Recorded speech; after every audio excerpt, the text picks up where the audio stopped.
ఒక వ్యక్తికి కొన్ని అందమైన రాళ్ళు కనిపించినాయి అంట.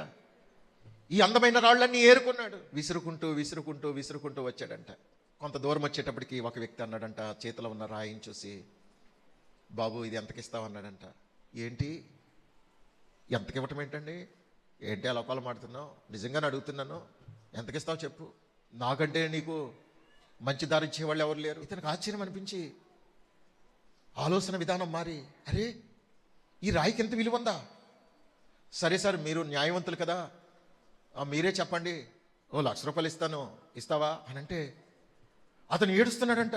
అయ్యో ₹1,00,000, ₹1,00,000 కాకపోతే ఇంకో 50,000 పెంచుతానయ్యా, 1,50,000 ఇస్తాను. అయ్యో 1,50,000, 1,50,000, 2,00,000 ఇస్తాను లేవయ్యా. ఏంటి 2,00,000? ఎందుకు ఏడుస్తున్నావయ్యా, నేను 2,00,000 ఇస్తానన్నాను, ఎందుకు ఏడుస్తున్నావు, ఇది అంతకంటే ఎక్కువ ఉండదు, నువ్వు 2,00,000 ఇదిగో అని అంటుంటే అనుకున్నాడంట, దీనికోసం కాదయ్యా, దీని విలువ తెలియక ఎన్నో లక్షలాది రూపాయలు నేను పారేసుకుంటూ వచ్చానని బాధపడుతున్నాను, అవి ఎక్కడికి విసిరానో నాకు తెలియదు.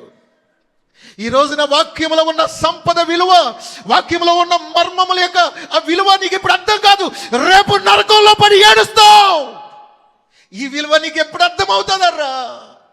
డబ్బు సంపాదించడం తెలిసింది నీకు, బంగారం సంపాదించడం తెలిసింది, ఆస్తులు సంపాదించడం తెలిసింది, కానీ ఇదిగో దేవుని వాక్యములో ఉన్న ఓ గొప్ప మర్మయుక్తమైన విలువ, ఈ వాక్య ప్రకారంగా నేను జీవిస్తే పరలోక వైభవంలో ప్రవేశిస్తాననే కనీస జ్ఞానం ఎప్పుడైనా నీకు కలిగితే గనక ఇలా ఉండదు నీ జీవితం. నీ జీవితం అద్భుతంగా మారిపోతుందర్రా.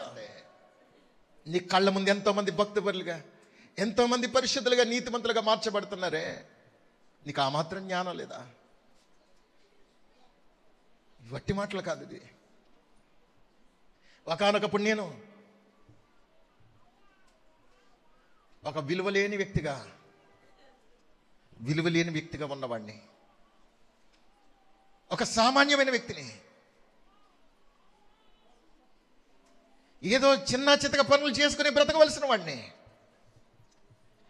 నాకింత విలువ, ఘనత దేవుని వాక్య ప్రకారం జీవించటం బట్టినే నేను పొందుకున్నానని నేను సాక్ష్యం చెప్పగలను.